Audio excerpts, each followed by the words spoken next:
Hello friends, welcome to my academy. Friends, आज के इस क्लास में आपके सीटेट के एग्जाम में पूछे गए सीडीपी के प्रीवियस क्वेश्चनों को डिस्कस करने वाले हैं। आज आपकी क्लास 4th है, इसके पहले की आपकी 3 क्लासेस कंप्लीट हो चुकी है। तो अगर अभी तक आपने उन क्लासेस को नहीं देखा हुआ है तो चैनल के प्लेलिस्ट में जाइए, आपको वहाँ पर सारी क्लासेस सीटेट जुलाई 2025 के नाम से मिल जाएंगी। अभी आपको नोटिफिकेशन नहीं आया हुआ है तो सबसे पहले हम लोग यहाँ पर प्रीवियस ईयर क्वेश्चनों की प्रैक्टिस करेंगे, पूरा डिटेल में सभी चीज़ों को समझेंगे। अगर अभी तक आपने कुछ भी नहीं पढ़ा है तो भी आपको सारी चीज़ें ईजिली समझ में आने वाली हैं। ठीक है, जैसे आपको नोटिफिकेशन आया था उसके बाद में जो आपकी थ्योरी वाली क्लासेस है वो भी यहाँ पर शुरू कर दी जाएंगी। अगर आपको सीडीपी के लिए पेड नोट्स चाहिए तो आप मुझे इस नंबर पे मैसेज कर सकते हैं 7706974820। ठीक है, जो भी आपके रिसेंट एग्जाम है उसमें बहुत सारे स्टूडेंट ने नोट्स को परचेज किया था और उनको यहाँ से हेल्प भी मिली है। ठीक है, सीडीपी में उन्होंने अच्छा खासा स्कोर किया है। तो अगर आपको भी कम प्राइस में बेहतरीन नोट्स चाहिए सीडीपी के तो आप मुझे इस नंबर पर मैसेज करके नोट्स को परचेज कर सकते हैं, अपनी तैयारी को इम्प्रूव कर सकते हैं। ठीक है, चलिए हम लोग यहाँ पर क्वेश्चन को देखते हैं। यहाँ पर आपका फर्स्ट क्वेश्चन क्या रखा है, निम्नलिखित में से कौन सा स्थूल कौशल के उपयोग का एक उदाहरण है ना।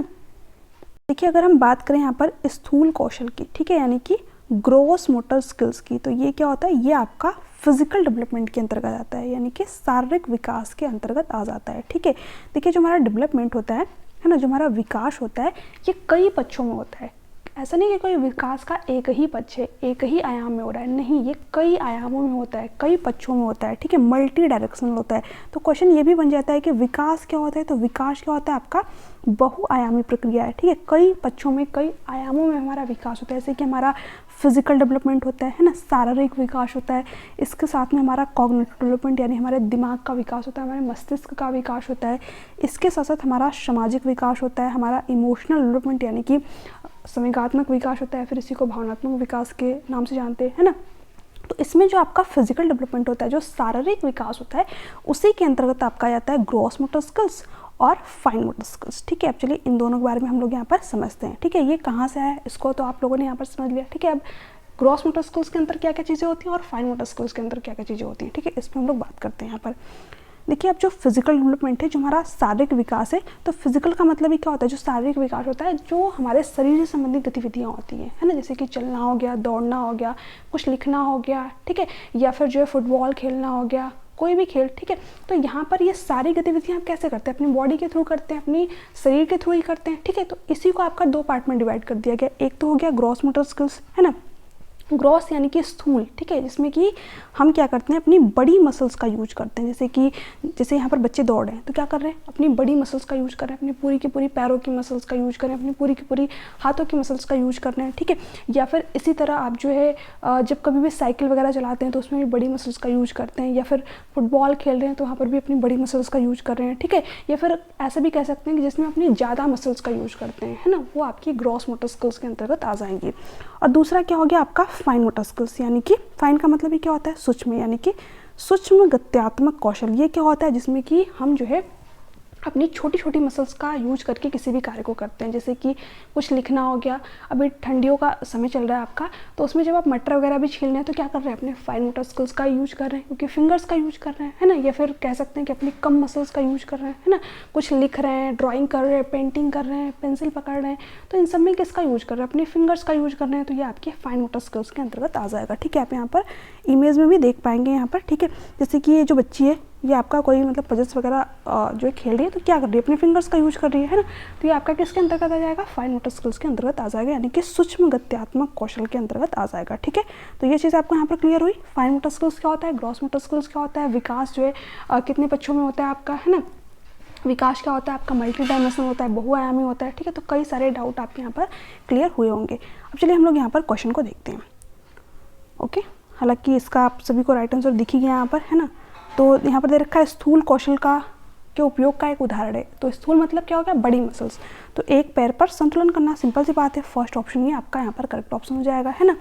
एक मटर को उंगलियों से दबाना, तो जब मटर को अपने फिंगर्स के थ्रू दबा रहे हैं तो किसका यूज कर रहे हैं, अपने फाइन मोटर स्किल्स का यूज कर रहे हैं, यानी कि जो छोटी छोटी मसल्स होती हैं, है ना, जो हमारे फिंगर्स हैं हम उनका यूज कर रहे हैं, तो ये आपका फाइन मोटर स्किल्स का एग्जांपल हो जाएगा, है ना। किताब के पन्ने पलटना, तो किताब के पन्ने आप पलटने रहे तो किसका यूज करते हैं, अपने फिंगर्स का यूज करते हैं, तो ये भी आपका किसका एग्जाम्पल हो जाएगा, फाइन मोटर। ऐप से ऐसे भी याद रखते हैं, ऐप से फिंगर और ऐप से फाइन, ठीक है, तो इससे भी रिलेट कर सकते हैं। पेंसिल पकड़ना, तो ये भी क्या हो जाएगा, फाइन मोटर स्किल्स का एग्जाम्पल हो जाएगा कि फिंगर्स का यूज करेंगे, है ना। तो यहाँ पर आपका फर्स्ट ऑप्शन करेक्ट ऑप्शन हो जाएगा। हालांकि मैंने पूरा डिटेल में भी आप लोगों को बता रखा है, और यहाँ पर जो छोटी मोटी ट्रिक मतलब बन रही हैं वो भी बता रहा हूँ, ताकि थोड़ा सा मतलब होता है ना कि एग्ज़ाम में मतलब ये सारी चीज़ें भूल जाती हैं, ठीक है, हल्का सा जो ट्रिकी वे में हम याद रखते हैं तो वो हमें जो है याद रह जाती हैं। तो इसलिए मैं आप लोगों को यहाँ पर थोड़ी थोड़ी जो चीज़ें हैं वो यहाँ पर डिस्कस करती चल रही हूँ। चलिए आगे देखते हैं। अब देखिए यहाँ पर क्वेश्चन क्या है, विकासात्मक परिवर्तन किसका परिणाम है। विकासात्मक परिवर्तन का मतलब क्या हो गया, जो भी हमारे अंदर चेंज आ रहे हैं, ठीक है, तो वो किसके कारण से हो रहे हैं। जैसे देखिए जो हमारा डेवलपमेंट होता है ना, ये होता किस कारण से, तो ये हमारी हेरिडिटी और इन्वायरमेंट के कारण से होता है। यानी कि जितनी भी चीज़ें हमें मिली हुई है, या तो वो हमने अपने हेरिडिटी से ग्रहण किए, या तो वो हमें हमारे इन्वायरमेंट से मिली हुई है, ठीक है। तो हेरिडिटी का मतलब क्या, जो हमारी आनुवंशिकता है, जो हमें हमारे पेरेंट्स के थ्रू मिली हुई है, ठीक है, या फिर जो है हमारे जो फैमिली मेम्बर है उनके थ्रू कहीं ना कहीं हमारे अंदर आई हुई है। तो ये क्या हुई, हमारी हेरिडिटी, हमारी आनुवंशिकता हुई, जिसमें कि हम कोई भी चेंज नहीं कर सकते। ये क्या होती है, बिल्कुल फिक्स्ड होती है, स्थिर होती है, यानी कि स्थायी होती है, ठीक है। बट जो इन्वायरमेंट होता है, इन्वायरमेंट का मतलब क्या कि जो आप अपने आसपास देख रहे हैं, ठीक है, जहाँ पर आप रह रहे हैं, जिस तरीके की आप लैंग्वेज बोल रहे हैं, जिस कल्चर को आप फॉलो कर रहे हैं, है ना, ये सारी चीज़ें आपके इन्वायरमेंट के अंतर्गत ही आ जाएंगी। तो इन्हीं दोनों का परिणाम क्या होता है, हमारा डेवलपमेंट होता है ना। तो यहाँ पर पूछा है कि जो भी हमारे अंदर चेंज हो रहे हैं, यानी कि जिस तरीके से आप बोल रहे हैं, जो आपकी बोलने का लहजा है, ठीक है, या फिर जो आपकी बालों का रंग है, जो आपकी हाइट है ना, ये सारी चीज़ें आपको कहाँ से मिली, अपनी हेरिडिटी और इन्वायरमेंट से ही तो मिली है। तो जो भी हमारे अंदर चेंज होंगे वो किसके कारण से होंगे, हमारे हेरिडिटी और इन्वायरमेंट के कारण ही होंगे, है ना। तो यहाँ पर वही पूछ रखा है, आनुवंशिकी और पर्यावरणीय की स्थितियों का अनूठा संयोजन है। बिल्कुल सही बात है, यहाँ पर फर्स्ट ही ऑप्शन आपका करेक्ट ऑप्शन हो जाएगा। किसी व्यक्ति का केवल आनुवंशिकी ढांचा नहीं, सिर्फ हेरिडिटी नहीं इंपॉर्टेंट होती है, इन्वायरमेंट भी इंपॉर्टेंट होता है ना।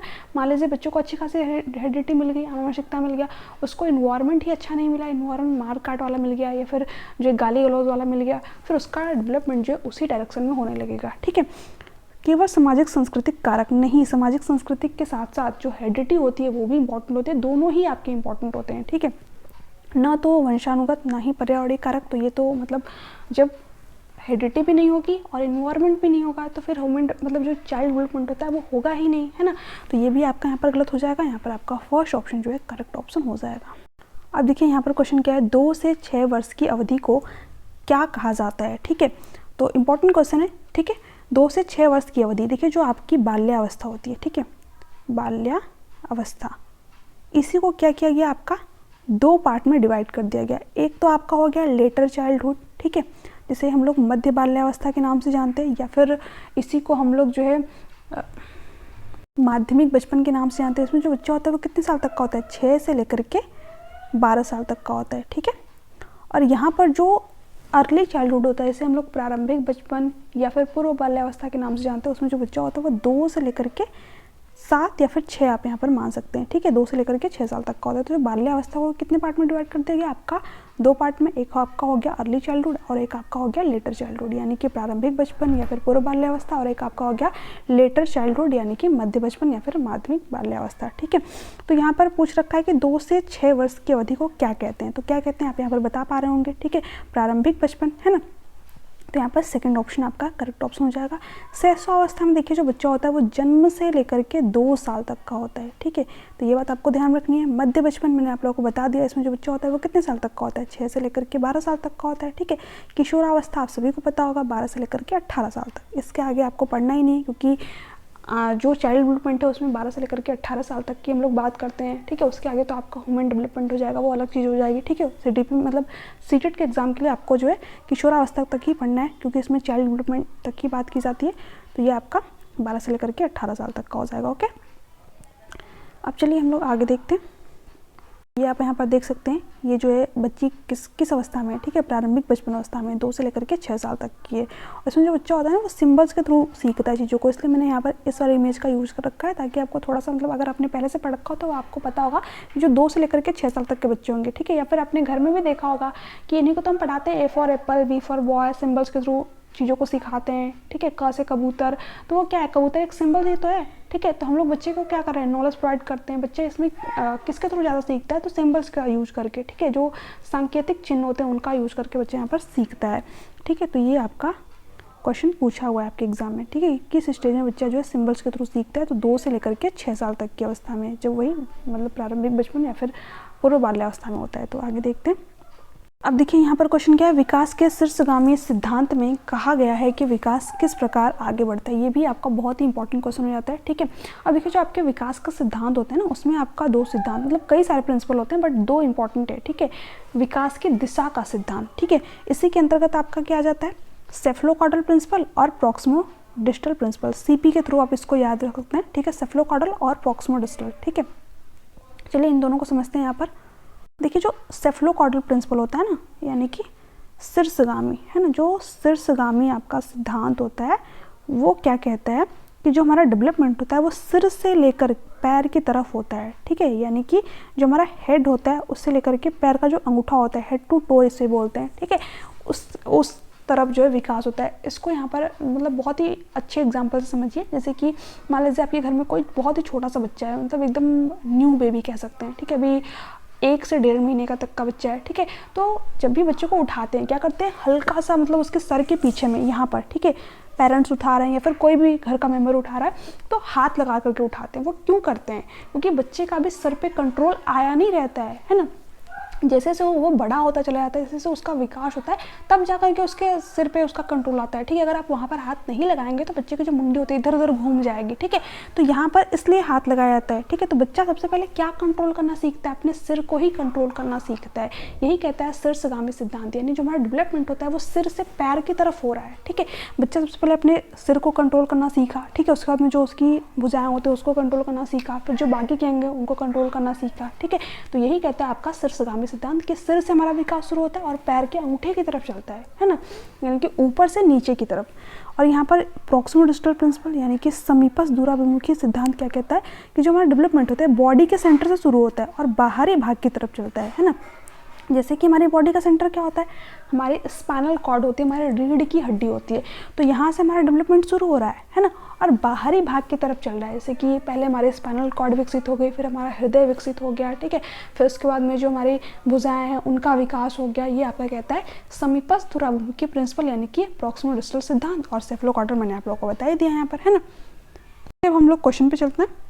तो यहाँ पर दे रखा है कि शीर्षगामी सिद्धांत में कहा गया, वही सेफलोकॉर्डल के बारे में पूछ रखा है, तो सिर से पैर की ओर। तो यहाँ पर फर्स्ट ऑप्शन करेक्ट है, पैर से सिर की तरफ नहीं होता, उल्टा नहीं होता है, सिर से पैर की तरफ होता है। तो यहाँ पर फर्स्ट ही करेक्ट है। जो सीटेट का एग्जाम होता है ना, उसमें लैंग्वेज को बहुत घुमा घुमा करके ये लोग पूछते हैं, ठीक है, ताकि आप कंफ्यूज हो, ऑप्शन को गलत करें, है ना।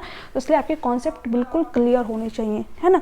केंद्र से छोर तक, केंद्र से छोर तक अगर ये चाहते तो कह सकते हैं कि बॉडी के सेंटर से शुरू हो रहा है और बाहरी भाग की तरफ चल रहा है, यानी कि मध्य से परिधियों की तरफ या फिर केंद्र से छोर की तरफ, है ना। तो अलग अलग नाम आपको देखने को मिल जाएंगे, बट इंग्लिश में आपको एक ही नाम देखने को मिलेगा, सेंटर टू पेरिफेरा, है ना। तो यहाँ पर इसलिए साथ साथ जो इंग्लिश वाली आपकी जो होती है वो भी मैं आप लोगों को यहाँ पर डिस्कस करती रहती हूँ, बट यहाँ पर मैं पीडीएफ में ऐड नहीं कर पा रही हूँ, ठीक है। जो आपकी नेक्स्ट वीडियो होगी उसमें जो आपके इंग्लिश वाले जितने भी स्टूडेंट होंगे, है ना, इंग्लिश मीडियम वाले, उनको भी यहाँ पर सारी चीज़ क्लियर होंगी, ठीक है। हालांकि यहाँ पर जितने भी इंपॉर्टेंट टर्म है उनको मैं खुद ही लिख दे रही हूँ, ठीक है। तो केंद्र से छोरों तक यानी कि सेंटर टू पेरिफेरा, तो यहाँ पर आपका थर्ड ऑप्शन करेक्ट ऑप्शन हो जाएगा। बाहर से केंद्र की तरफ नहीं होता है, ठीक है, बाहर से केंद्र की तरफ नहीं होता है, ठीक है, केंद्र से बाहर की तरफ होता है, ये बात आप ध्यान रखेंगे। तो यहाँ पर थर्ड ऑप्शन आपका करेक्ट ऑप्शन हो जाएगा।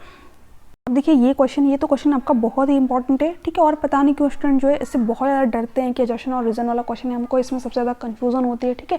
तो अगर जो है शुरू से क्लासेस देखते हैं ना, तो आपको ऐसे क्वेश्चनों में बिल्कुल भी कंफ्यूजन जो है होने ही नहीं वाली है, बिल्कुल क्रिस्टल क्लियर, ठीक है। सारे कॉन्सेप्ट आपके यहाँ से क्लियर होने वाले हैं, ठीक है। मतलब बिल्कुल ईजी वे में मैं आप लोग को सारी चीज़ यहाँ पर बताते हुए चलूँगी। मतलब जब आपके एग्जाम के कुछ दिन पहले मैं आप लोगों को एजर्शन और रीजन वाले अलग से भी क्वेश्चन कराती हूँ, ठीक है। तो जितनी भी क्लासेस होंगी बहुत ही मतलब इंपॉर्टेंट होंगी, ठीक है। अगर आप डेली फॉलो करेंगे तो आपको सारी चीज़ खुद ही समझ में आती चली जाएंगी यहाँ पर, ठीक है। एजर्शन और रीजन वाला देखिए क्वेश्चन है, एजर्शन क्या दे रखा है आपको यहाँ पर, बच्चों का शारीरिक विकास महत्वपूर्ण है क्योंकि यह बच्चों के सामाजिक व संज्ञानात्मक विकास को भी प्रभावित करता है, ठीक है। अभी कुछ देर पहले मैंने आप लोगों को क्या बताया कि विकास क्या होता है, मल्टी डायमेंशनल होता है ना, कई पक्षों में होता है, बहुआयामी होता है। मैंने कौन कौन से आयाम आप लोगों को बताए थे, फिजिकल डेवलपमेंट बताया था, शारीरिक विकास बताया था, कॉग्निटिव डेवलपमेंट यानी कि संज्ञानात्मक विकास बताया था, इसी को बौद्धिक विकास के नाम से भी जानते हैं। और हम लोग यहाँ पर जो है सोशल डेवलपमेंट यानी कि सामाजिक विकास की बात की थी और इमोशनल डेवलपमेंट की भी बात की थी। ठीक है, देखिए जो सोशल डेवलपमेंट होता है ना वो आपका इमोशनल डेवलपमेंट के अंदर ही, मतलब जो आपका इमोशनल डेवलपमेंट होता है आपका सोशल डेवलपमेंट के अंतर्गत ही काउंट हो जाता है। इसके बारे में हम लोग जो थ्योरी क्लासेस होंगे उसमें पूरा डिटेल में पढ़ेंगे। ठीक है, यहाँ पर जो चीज़ें दे रखी हैं उससे हम लोग समझते हैं यहाँ पर। ठीक है, अब देखिए जो फिजिकल डेवलपमेंट है ना, जो शारीरिक विकास है ना, ये क्यों मतलब इंपॉर्टेंट होता है बच्चे के लिए। बच्चे का शारीरिक रूप से स्वस्थ होना क्यों इंपॉर्टेंट है? क्योंकि जो विकास का एक पक्ष होता है ना वो बाकी के अन्य पक्षों को भी प्रभावित करता है। ठीक है, इसको यहाँ पर समझिए। जैसे कि आपने एक कहावत सुनी होगी कि स्वस्थ शरीर में ही स्वस्थ मस्तिष्क का विकास होता है, यानी कि अगर आपका शरीर स्वस्थ नहीं है ना तो आपका दिमाग भी सही तरीके से काम नहीं करेगा। ठीक है, आप जो समाज में भी सही तरीके से इंटरेक्ट नहीं कर पाएंगे, आपका इमोशंस में भी कंट्रोल नहीं रहेगा, है ना। जैसे कि मान लीजिए जब भी आपकी कभी तबीयत वगैरह खराब होती है, ठीक है, तो उस समय आपका दिमाग भी सही से काम नहीं करता है। ठीक है, किसी से बोलने का भी नहीं मन करता है, या फिर जो है उस समय जो हमारा इमोशंस होता है उस पर भी हमारा कंट्रोल नहीं रहता है ना। तो यहाँ पर जो हमारा एक पक्ष है वो क्या कर रहा है, बाकी के पक्षों को भी प्रभावित कर रहा है।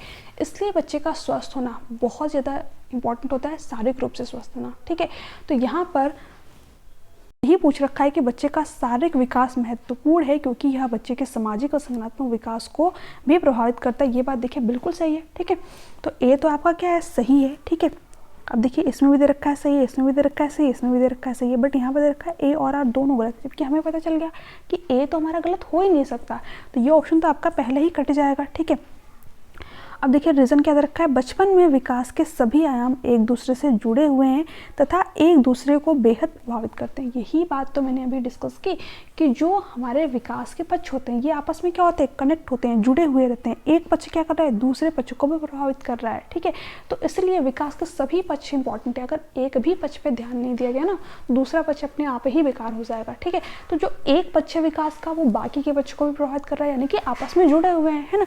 तो अगर आपके कॉन्सेप्ट क्लियर है तो इस क्वेश्चन का आंसर आप इजीली बता पाएंगे, यानी कि ए और आर क्या है, दोनों सही है। ठीक है, और जो ए है, सॉरी जो आर है वो ए की क्या कर रहा है, सही व्याख्या भी कर रहा है, तो फर्स्ट ऑप्शन आपका करेक्ट ऑप्शन हो जाएगा। अब देखिए यहाँ पे दे रखा है लेकिन आर जो है सही व्याख्या नहीं करता है।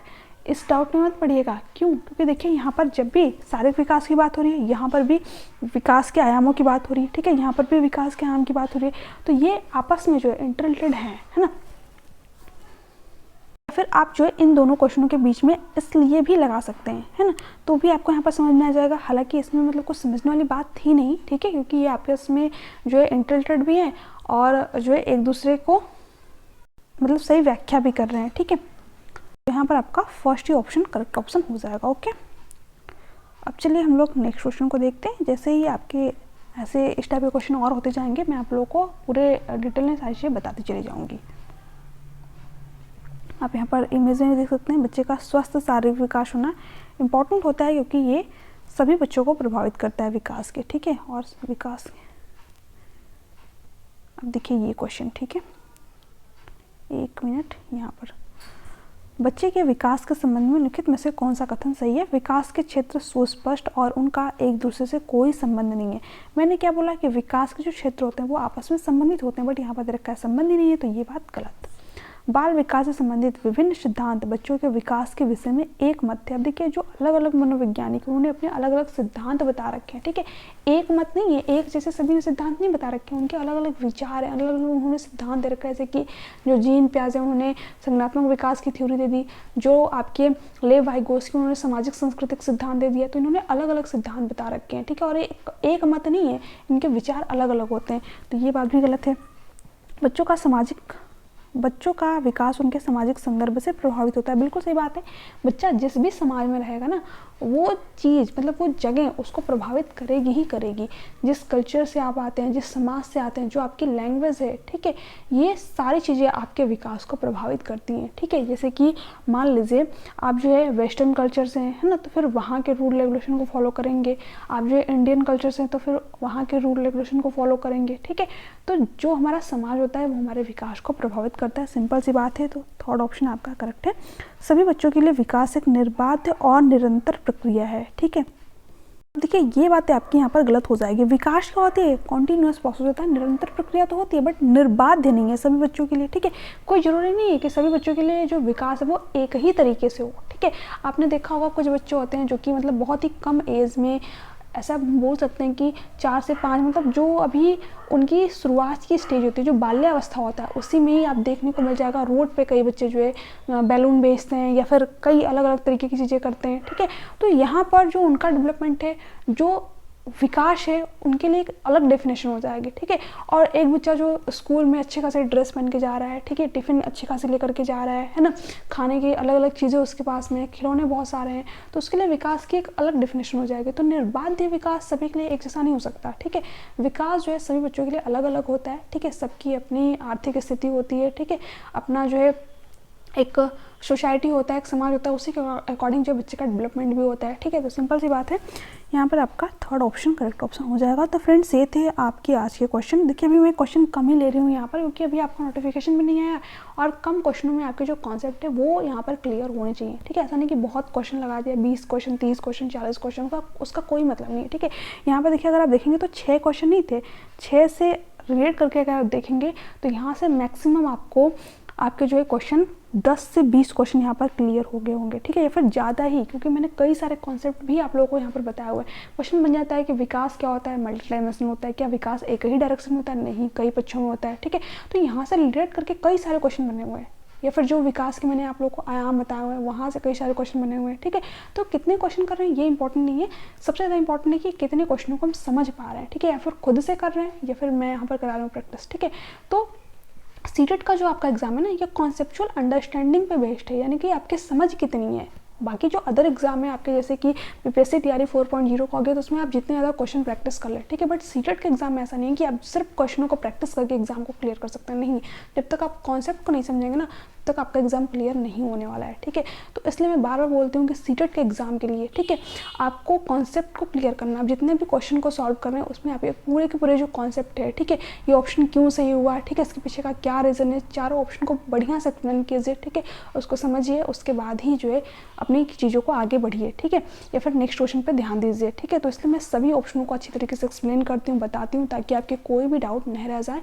इसके अलावा अगर आपके कोई डाउट, कोई क्वेश्चन हो, ठीक है, तो आप मुझे नीचे कमेंट सेक्शन में कमेंट करके पूछ सकते हैं। इसके अलावा वीडियो आपको कैसी लगती है प्लीज़ नीचे कमेंट सेक्शन में कमेंट करके जरूर बताएं। वीडियो अच्छी लगी हो तो प्लीज़ चैनल को सब्सक्राइब कर दे, बेल आइकन को प्रेस कर दे, ताकि जो आगे की क्लासेस हैं उसका नोटिफिकेशन आप लोगों को मिल पाए। चलिए मिलते हैं नेक्स्ट क्लास में, तब तक के लिए bye bye, take care, thanks for watching, thank you so much.